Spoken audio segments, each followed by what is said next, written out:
मैं reiki master थी, लेकिन बाहर से एक मेरा जो अहंकार था, एक जो वकीलों का अहंकार होता है, कभी जैसे कोई एक्सीडेंट होना होता था, एक्सीडेंट हो जाता तो घर एकदम से फ़ोन आता था, क्या हुआ, सब तुम ठीक तो हो? प्रेम से मुझे उन्होंने बोला कि हाँ हाँ, ये तुम्हारे लिए ही तो ये किताब लिखी है। तो गुरुदेव बोले, कोई कोई विरला ही तो आता है जो परमात्मा मांगने आता है, मैं तुम्हें ज़रूर परमात्मा के दर्शन कराऊंगा। देखिए, हमारे शरीर में दो चीज़ें हैं, शरीर है, मन है और आत्मा है। आज के मॉडर्न युग में खासकर युवाओं को लेकर धर्म की परिभाषा क्या हो सकती है आज के परिप्रेक्ष्य के हिसाब से? धार्मिक आदमी को परमात्मा जो है कभी मरने नहीं देता है। उसने अपने बचाव में किया, सेल्फ डिफेंस में उसका मर्डर किया है, तो उसको फांसी की सजा नहीं होगी। अरे परमात्मा तो सामने खड़ा है।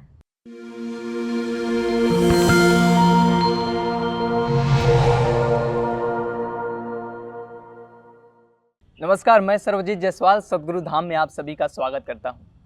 दोस्तों, मोह माया से घिरे इस संसार में हर इंसान के पास अनेकों रास्ते हैं, लेकिन कौन से रास्ते उसके लक्ष्य की प्राप्ति की ओर जाएंगे और कौन से रास्ते उसके परमात्मा के दर्शन की ओर ले जाएंगे, ये एक समय के सद्गुरु से बेहतर कोई नहीं जान सकता।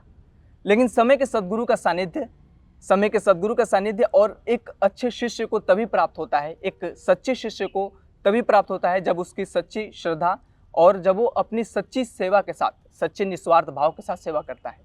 आज हमारे साथ एक ऐसे शख्स मौजूद है जिन्हें समय के सद्गुरु स्वामी कृष्णानंद जी महाराज का सानिध्य प्राप्त हुआ है। हमारे साथ सद्गुरु धाम की आचार्य आशा माँ मौजूद है। आशा माँ, बहुत बहुत स्वागत है आपका सद्गुरु धाम पर। धन्यवाद। समय के सद्गुरु पर बात हो रहा है, हम सबसे पहले यही हम जानना चाहते हैं कि सद्गुरु स्वामी कृष्णानंद जी महाराज का सानिध्य आपको कैसे प्राप्त हुआ? मुझे सद्गुरुदेव का सानिध्य प्राप्त करने से पहले मैं रेकी मास्टर थी, और रेकी मास्टर के मैंने वो भी तभी सीखा था क्योंकि मैं साधना की गहराइयों में जानना चाहती थी, उस परमात्मा को जानना चाहती थी कि परमात्मा का अस्तित्व है या नहीं। उसको जानने के लिए ही मुझे किसी ने सजेस्ट किया कि आप रेकी सीखिए। उस समय 1998 में रेकी का अखबारों में बहुत विज्ञापन आते थे, तब मैंने रेकी सीखी। लेकिन अमेरिकन ली रैंड जी आए थे यहाँ पे रेकी ग्रैंड मास्टर, उनसे मैंने सीखा।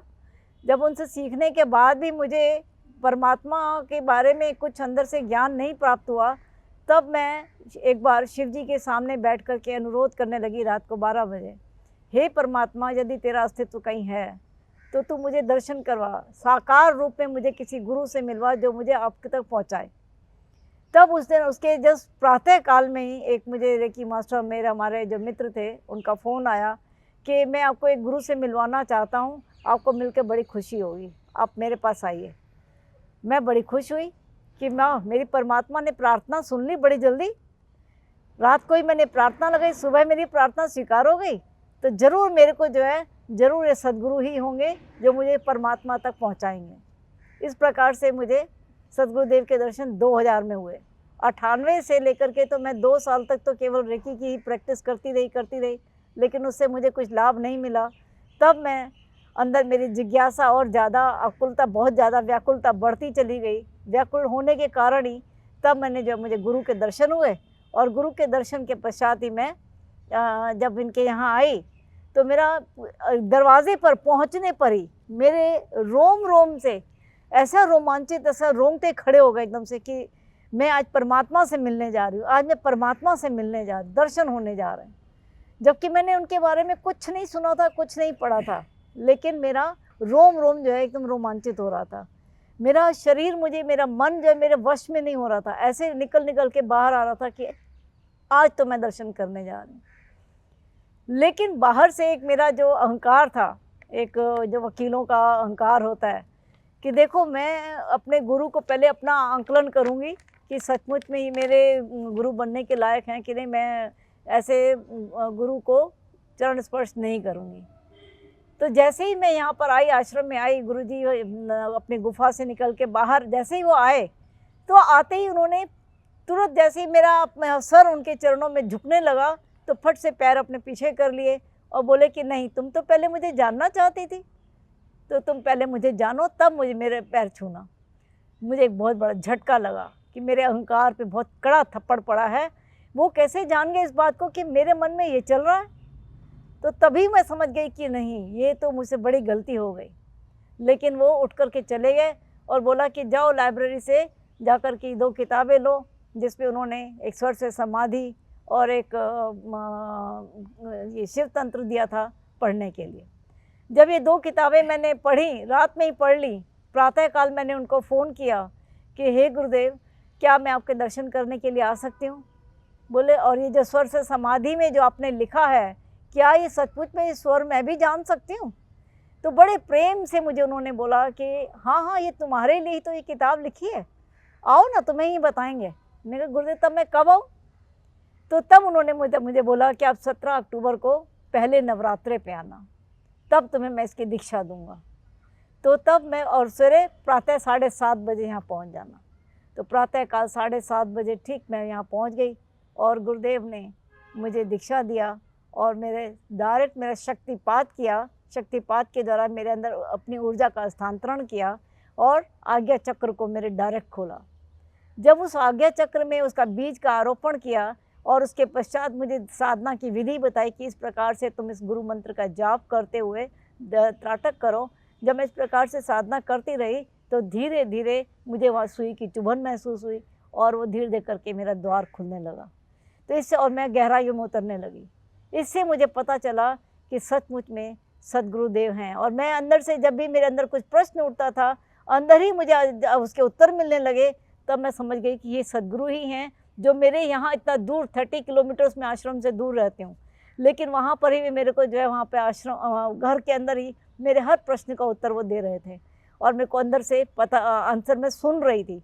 तो मुझे बड़ा अचरज होता था कि ये कैसे हो रहा है, लेकिन मैं बड़ी खुश हो रही थी कि मेरे को सद्गुरु मिल गए और मुझे यहाँ घर बैठे बैठे ही साधना की सारी अंदर से स्वयं ही वो साधना करवा रहे हैं और गहराइयों में उस परमात्मा की ओर लेकर के चल रहे हैं। तो मेरा बस इनसे आते ही यही आग्रह था, हे गुरुदेव, बस मुझे परमात्मा तक लेकर चलिए। परमात्मा कहाँ है मेरे अंदर, उस तक ले चलिए। मेरी बस यही, इतनी ही मेरी आपसे प्रार्थना है, मुझे और कुछ नहीं चाहिए। मुझे घर संसार की समस्याएं, ये सब मैं आपसे कुछ नहीं मांगना चाहती, केवल परमात्मा मांगने आई हूँ। तो गुरुदेव बोले, कोई विरला ही तो आता है जो परमात्मा मांगने आता है, मैं तुम्हें ज़रूर परमात्मा के दर्शन कराऊंगा।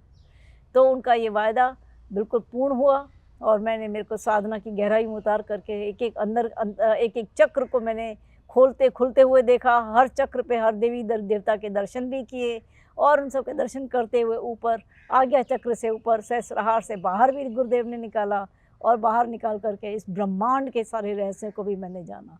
अगर मैं उन सब की चर्चा करने बैठूँगी तो बड़ा लंबा हो जाएगा, तो मैं इस प्रकार से आपको बता, इस प्रकार से मुझे सद्गुरु, समय के सद्गुरु जो बहुत ही साधारण वेश में यहाँ रहते हैं, खेती बाड़ी करते हैं, फावड़ा चलाते हैं, जिसको हम पहचानना हमारे लिए अत्यंत कठिन है। बहुत ही दुरूह है कि हम ऐसे सद्गुरु को पहचानें, लेकिन वो पूरे परमात्मा की जो हमारा इसका जो कृष्ण के बाद जो अगर आए हैं तो हमारे बीच में हमारे सद्गुरु स्वामी कृष्णानंद जी महाराज आए हैं। मैम, आपने भगवान शिव की चर्चा कर रही थी कि भगवान शिव की मूर्ति के सामने मैं बैठकर रो रही थी। शिव को साधक, मतलब सबसे बड़े साधकों में से एक माना जाता है। मैं ये जानना चाहता हूँ कि आपने स्वर से समाधि भी पढ़ी और गुरुदेव की कुछ किताबें, बहुत सारी किताबें आप पढ़ी होंगी। सद्गुरु के सानिध्य पाने के बाद आपके जीवन में कैसे बदलाव आए? जब सद्गुरु से हमारा दर्शन हुआ और उनके बाद दीक्षा हुआ, उसका जीवन में बदलाव इस प्रकार से आया हमारा कि ऐसा लगा कि जैसे मैं गाड़ी चला के कोर्ट की तरफ जा रही हूँ, तो हर समय लगता है जैसे मैं गाड़ी नहीं चला रही हूँ, कोई है मेरे जो सहस्रार पे बैठा ऊर्जा के रूप में जो गाड़ी चला रहा है, उसका एहसास हर समय लगता रहा। यही नहीं, जब मैं खाना खा रही हूँ तो भी लगता कि मेरे पास कोई है जो, मैं खाना नहीं खा रही, मैं उठा रही हूँ, ग्रास उठा रही हूँ, लेकिन ये भोजन जो अंदर जा रहा है वो मैं नहीं खा रही हूँ, बल्कि अंदर जो है वो बैठा हुआ कोई जो तत्व, जो गुरु तत्व है या परमात्मा है, वो खा रहा है। तो हर समय सद्गुरु का शुरू में तो मैं इस ऊर्जा को पहचान नहीं पा रही थी, क्योंकि मुझे पता नहीं था कि ये गुरु का तत्व है जो ये कर रहा है। लेकिन धीरे धीरे जैसे जैसे अनुभूतियाँ होती रही, अनुभव हुआ, तब मैं जान पाई कि ये तो गुरु तत्व ही है जो हमारे अंदर सहस्रार में विराजमान हर समय है और वही हमारे द्वारा ये कार्य कर रहे हैं, संसार के सारे कार्य कर रहे हैं। हमारे गाड़ी चलाना, हमारे साथ सोना, उठना, बैठना, खाना पीना, तो सारा मेरा जीवन का सारा चर्या बदल गया। क्यों? क्योंकि बीच बीच में कभी कभी फ़ोन आ जाता था, अरे क्या कर रही है, या कभी जैसे कोई एक्सीडेंट होना होता था, एक्सीडेंट हो जाता तो घर एकदम से फ़ोन आ जाता था, क्या हुआ, सब तुम ठीक तो हो? तो मैं जान जाती थी कि इसका मतलब गुरुदेव की प्रेजेंस है, वो जानते हैं कि मेरा अभी एक्सीडेंट हुआ है। तुरंत फ़ोन आ जाता था, तुम ठीक तो हो? तो उससे मुझे तो विश्वास हो गया कि इस समय गुरुदेव मेरे साथ थे, उन्होंने मुझे बचाया, बड़े एक्सीडेंट होने से बचाया। तो हर समय कभी भी कुछ ऐसी परेशानी होती थी तो गुरुदेव का तुरंत फ़ोन आ जाता था। हाँ, बताओ क्या बात है, तुम क्यों चिंता में घिरी हुई हो, क्या बात है? तो तुरंत एकदम से उसका समाधान करने के लिए मुझे फ़ोन आने लगता। मेरे इस प्रकार से जीवन में परिवर्तन आना शुरू हो गया कि मेरे साथ तो गुरु है, गुरु रूप में उस साकार रूप में तो गुरु है, लेकिन निराकार रूप में वो एनर्जी के रूप में हर समय मेरे साथ है, जिसके कारण वो मुझे देख पा रहा है मैं क्या कर रही हूँ, कहाँ जा रही हूँ, कहाँ उठती बैठती हूँ, किससे बात कर रही हूँ, हर चीज़ में। कहीं अगर मेरे को कोई आंसर कोई क्वेश्चन पूछता था, आध्यात्मिक गहराइयों में तो मैं भी उतरी नहीं थी उस समय, लेकिन कोई पूछता था तो तुरंत मेरे मुख से उसका जो है ऐसा डीप आंसर निकलता था कि मैं अपने आप ही हैरान हो जाती थी कि ये आंसर मेरे अंदर से कैसे निकल रहा है, ये तो मेरे अंदर नहीं था।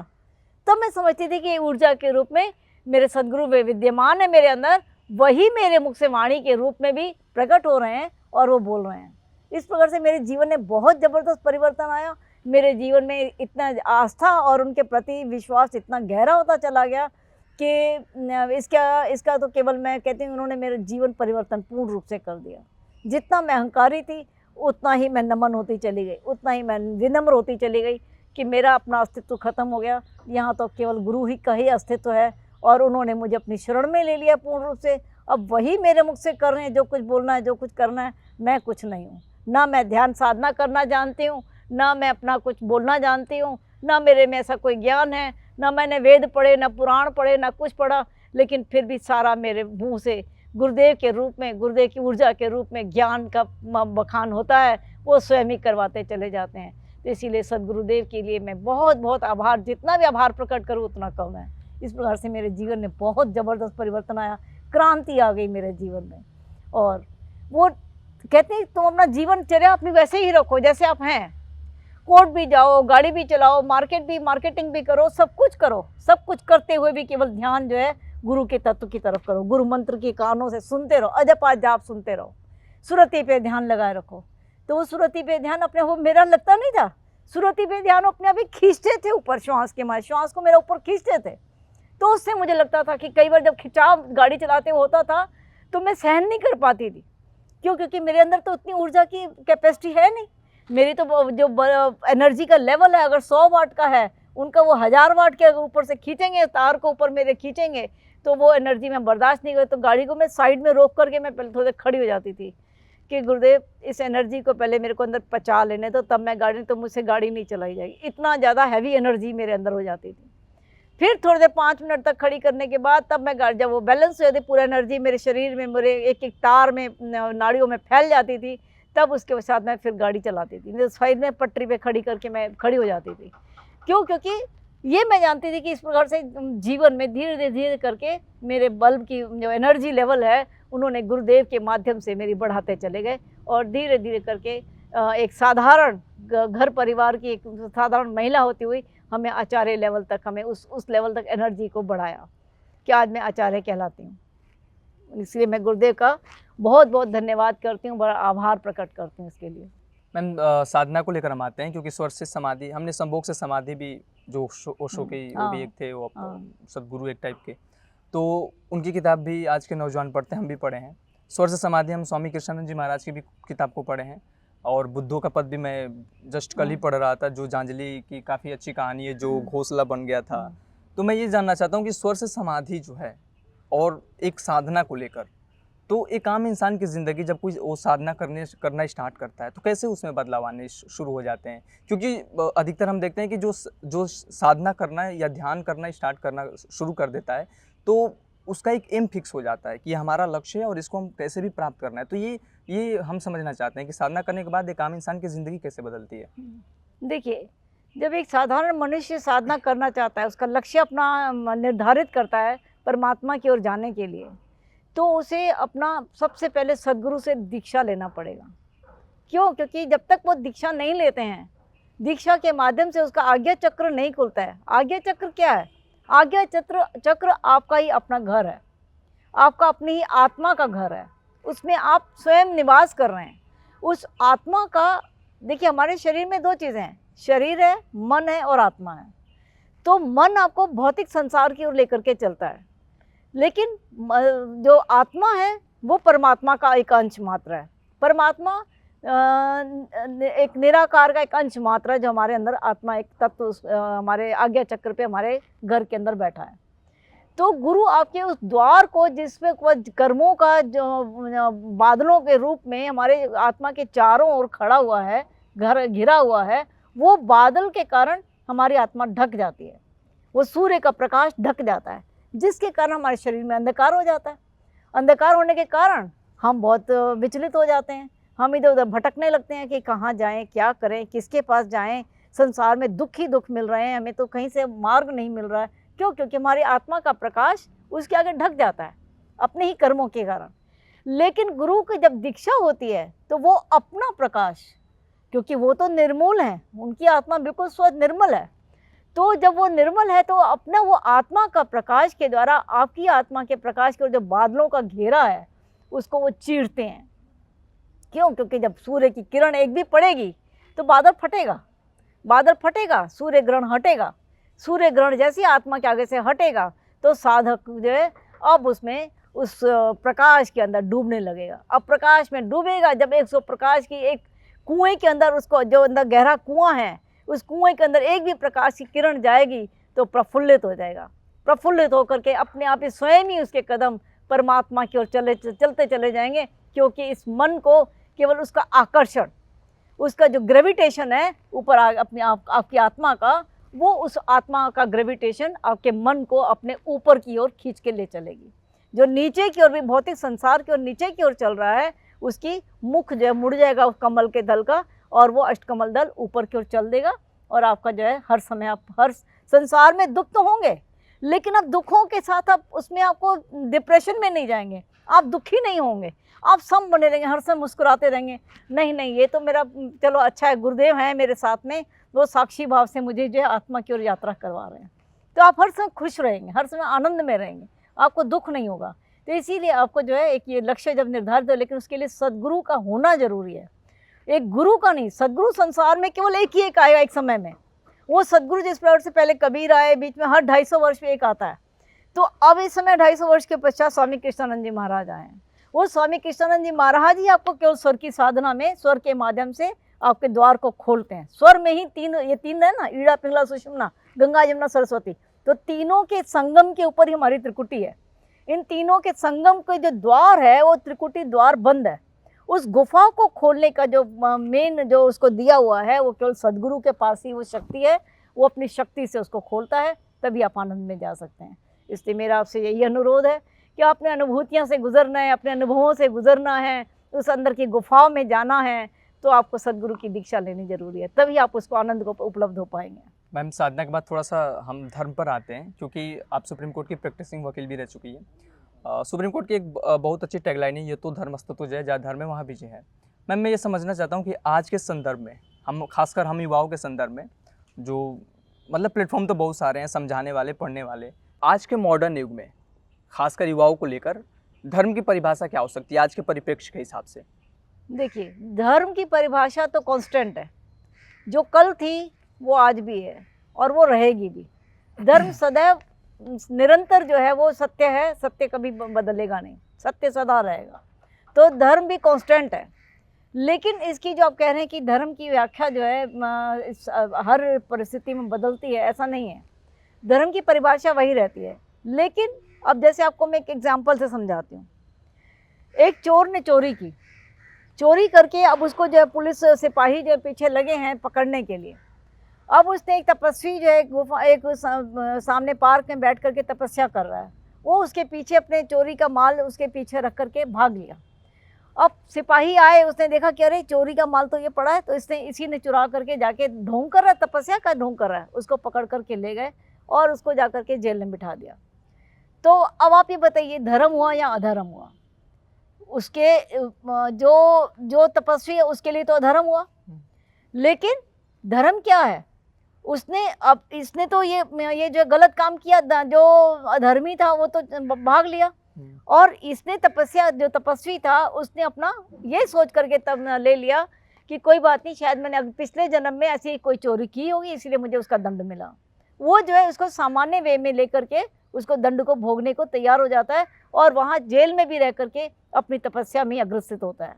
तो उसके लिए वही धर्म है कि मेरा ये मेरे कारण मेरे पिछले जन्म का बहुत बड़ा मैंने कुछ ऐसा पाप किया जिसके कारण मुझे दंड मिला, परमात्मा ने मुझे जेल भेजा, इसके लिए भी मैं इस दंड को भोगने को तैयार हूँ।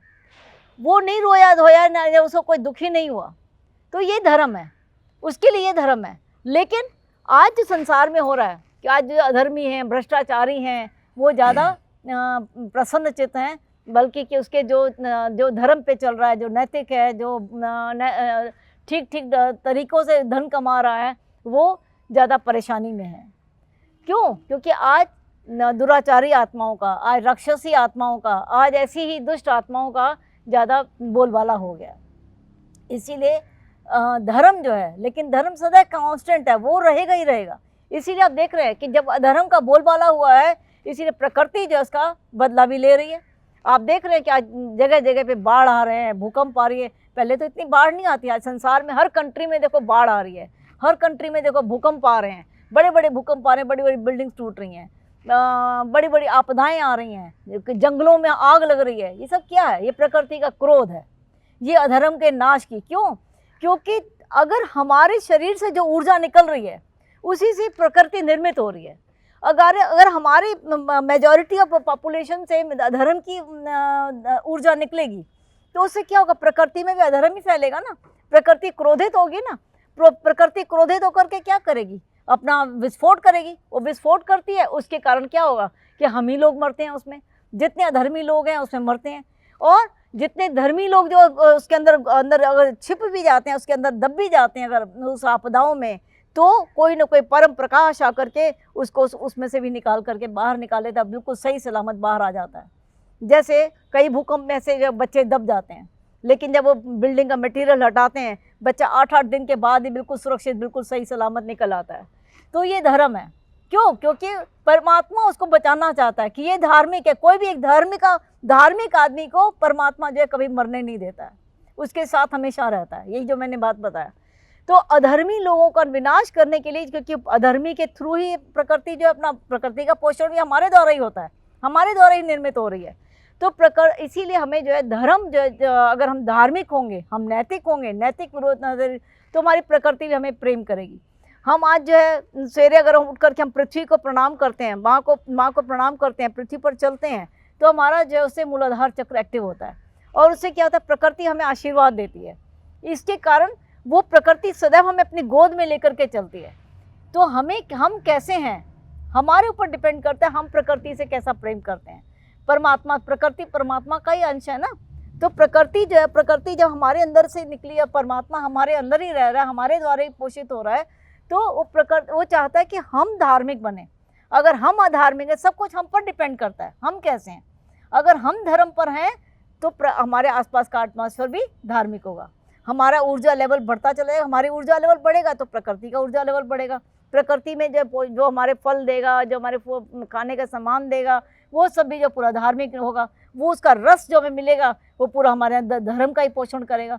तो हम कैसी हमारे अपनी तरंगें छोड़ रहे हैं, उन तरंगों पर ही प्रकृति डिपेंड करती है। उसी तरंगों से ही बाहर का पोषण से हमारे अंदर का भी पोषण हो। हम सब एक दूसरे से बंधे हुए हैं, एक दूसरे से नाभिकीय एक हमारी जो ऊर्जा है, तरंग है, उससे हम सब एक दूसरे से बंधे हुए हैं। वो परमात्मा की नाभिकीय जो ऊर्जा है, उस एक तरंग से जुड़े हुए हैं हम सब। उसी तरंग के कारण ही वो चाहता है कि जो बाहर आप जो कुछ भी आप भौतिक जगत में देख रहे हैं, उसका पोषण करना भी आप ही का काम है। तो अगर कहीं पर आपदा आ रही है, इसका मतलब है कि सचेत हो जाए इंसान कि मैं कहाँ गलत हूँ। यदि हर मनुष्य अपने आप को देखे कि ये प्रकृति में आपदा आई है, इसका मतलब है कहीं ना कहीं मैं गलत हूँ। हर आदमी अगर अपने अंदर झांकना शुरू कर दे तो धीरे धीरे करके प्रकाश बढ़ता चला जाए और उसके प्रकाश में धीरे करके आपदाएं भी बंद हो जाएं, प्रकृति भी मुस्कुरा उठेगी और हमारा ये स्वर्ग का ये पृथ्वी जो स्वर्ग बन जाएगी, हम रहने लायक बन जाएंगे। लेकिन आज तो यहाँ पर जो इतने ज़्यादा बम और इतने न्यूक्लियर वेपन्स बन चुके हैं कि पृथ्वी को 100 बार नाश किया जा सकता है। इसलिए हमें जो है ऐसे समय में कुछ ऐसे जो गुरुदेव ने बनाया सद्विप्र समाज, सदविप्रति समाज, जिसमें हमें कहा गया है कि सुबह शाम आप डेली 6 से 7 जरूर मेडिटेशन करें। मेडिटेशन कर प्रकृति में अपनी ऊर्जा को छोड़ें, अपना गुरु मंत्र का जाप करें, दिव्यास्त्रों को छोड़ें, ताकि प्रकृति को कुछ एनर्जी मिले, जिससे कि जो धार्मिक लोग हैं कम से कम वो पृथ्वी में तो बच जाएं। पृथ्वी में उतना हिस्सा तो पृथ्वी का हिस्सा बच जाए जिसमें कि फिर से एक नया संसार चालू हो, शुरू हो सके। तो समय तो वो आ चुका है कि कलयुग का अंत होने वाला है, तो उसका फिर से जो नया संसार बनेगा वो ऐसे ही धार्मिक, ऐसे ही नैतिक लोगों से बनेगा। इसीलिए हमें कहा गया है कि चरम निर्देश दिए गए हैं, और ये कहा गया है कि 6 से 7 सुबह से शाम पाठ करो, और सुबह से शाम अपना मेडिटेशन करो, दिव्यास्त्र से दिव्य गुप्त विज्ञान का प्रयोग करो, और गहराइयों में उतर करके ऊर्जा से जुड़ो। हमारे देश के कानूनों में, जितने कानून हैं हमारे देश के कानूनों में, अध्यात्म को कैसे परिभाषित किया गया है? हमारे देश के कानूनों में अध्यात्म का कोई स्थान नहीं है। हमारा देश का जो कानून है अध्यात्म से नहीं चलता है। अध्यात्म तो केवल आपके अंतरात्मा की अंतर की यात्रा है। कानून, जो देश का कानून है, आप जानते हैं कि हमारी पार्लियामेंट बनाती है। हमारे कानून जो जब पार्लियामेंट बनाती है तो सुप्रीम कोर्ट केवल एक वॉच डॉग की तरह उस पर उसको देखती है कि कानून को कैसे अमल में लाया जाए। तो उसको वो डिपेंड करता है हमारे एविडेंस पे। सारा हमारा जो कानून है वो डिपेंड करता है हमारे साक्षी पर कि क्या एविडेंस अवेलेबल है। जो एविडेंस होगा उसी, जैसे मैंने आपको एक एग्जांपल सुनाया कि चोर का एग्जांपल सुनाया, तो जिसको सामने दिख रहा है कि भाई इसने चोरी की है, सामान ये पड़ा मिल गया, सामने बैठा हुआ, ये चोर है, साक्षी ये था, साक्षी भाव से उसने एक्सेप्ट भी कर लिया, हाँ ठीक है मैं ही चोर हूँगा।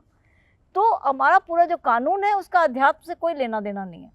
हाँ, धर्म से लेना देना है, लेकिन अब उसको किसी के साथ अधर्म ना हो उसके लिए हमें जो साक्षी एविडेंस होती है, आर्ग्यूमेंट्स होते हैं, तो मेंसरिया देखा जाता है। जैसे किसी ने मर्डर किया तो उसका इंटेंशन देखा जाता है, क्या इंटेंशन था। अगर उसका मेंसरिया उसमें नहीं है, उसने अपने बचाव में किया, सेल्फ डिफेंस में उसका मर्डर किया है, तो उसको फांसी की सज़ा नहीं होगी।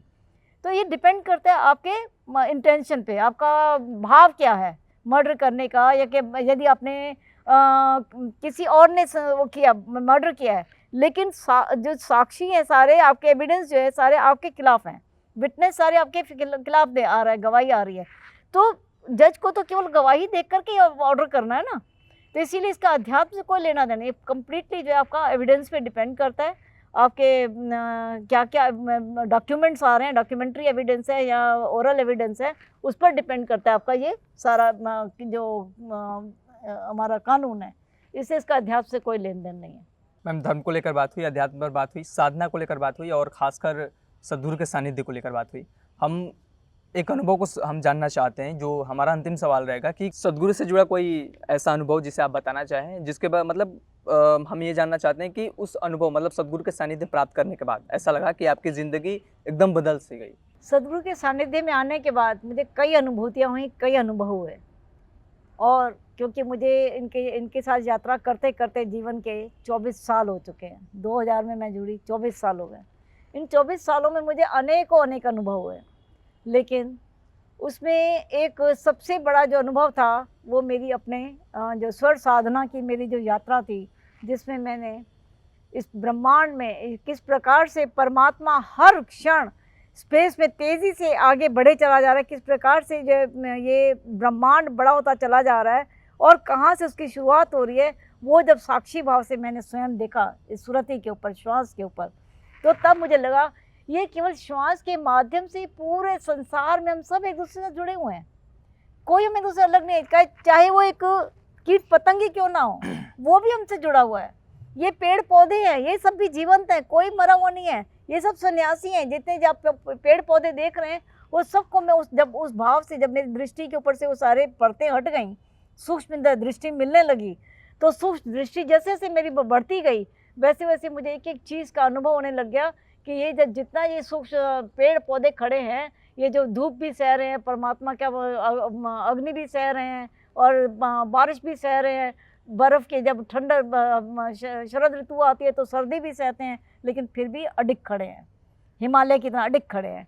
तो ये सब जब अनुभूतियाँ मेरे को होने लगी कि ये तो स्वयं साक्षात जो हमारे दादा हैं, हमारे परदादा हैं, ये सारे वृक्षों की तरफ मेरे जो है अपने आप ही नमन होने लग गया। जो पहले कहते थे वृक्षों को भी प्रणाम करो, पृथ्वी को भी प्रणाम करो, वो साक्षात्कार होने लग गया। जब इस प्रकार से अनुभव होने लगा, वो अनुभव मुझे कभी जीवन में नहीं भूलता, जो मैंने खुद अपनी आँखों से होते हुए देखा। क्या है, हमारे आँखों के ऊपर जो हम टीवी देखते हैं, दिन भर हम अलग अलग प्रकार के दृश्य देखते हैं, हमारी आँखों के ऊपर स्थूल जो है वो परतें पड़ती चली जाती हैं आँखों के ऊपर। ये आँख ही हमारे सूर्य और चंद्र हैं। जब इस सूर्य और चंद्र के ऊपर हमारे ये अनेक प्रकार के विचारों के ये परतें पड़ती चली जाती हैं, तो हमारे आँखों के आगे बादल छा जाते हैं, जिसके कारण हम सूक्ष्म जगत में जो हमारे सामने घट रहा है, जो परमात्मा हमारे सामने खड़ा है। जब मेरे को कोई पूछा, जब ये सूक्ष्म दृष्टि आई, अरे परमात्मा तो सामने खड़ा है, मेरे में परमात्मा तो कोई फर्क ही नहीं, ये तो है परमात्मा।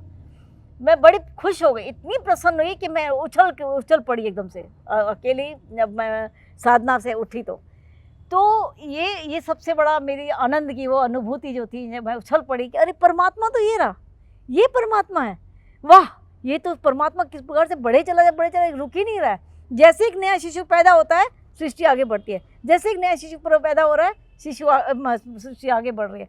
और जैसे उधर से एक मर रहा है, एक मरे जा रहा है, एक जीवित हो जा रहा है, शिशु पैदा हो रहा है, इधर से मरते चला जा रहा है। तो ये सृष्टि का क्रम जो है इस प्रकार से एक जो होते विशेष सर्कल में चले जा रहा है, वो मैंने साक्षी भाव से जब वो देखा कि किस प्रकार से सृष्टि सारी चल रही है ब्रह्मांड में, वो सब देख करके बड़ी मेरे को इतना वो अनुभूति केवल सद्गुरु के कारण ही हुई। और सद्गुरु ने ही वो सूक्ष्म दृष्टि मुझे प्रदान की, दिव्य दृष्टि प्रदान की, और जिसमें मैंने इनके दिव्य दर्शन किए। वो पूरे साकार स्वरूप में कृष्ण का जो विराट स्वरूप था, वो विराट स्वरूप में अनेकों भुजाओं वाला, अनेक मुख वाला, जब मैंने सद्गुरु के दर्शन के ऊपर से मुस्कुरा करके मुझे देख रहे थे, मैं नतमस्तक हो गई। वो विराट स्वरूप में आज तक उनके मेरे आँखों से आगे से ओझल नहीं होता है। इन्हीं शब्दों से मैं गुरुदेव का बहुत बहुत धन्यवाद करती हूँ कि मेरी यात्रा उन्होंने पूर्ण करवाई। बहुत बहुत धन्यवाद मैम, आपने अपने कीमती समय में से हमारे सद्गुरु धाम के दर्शकों के लिए निकाला, इसके लिए बहुत बहुत धन्यवाद।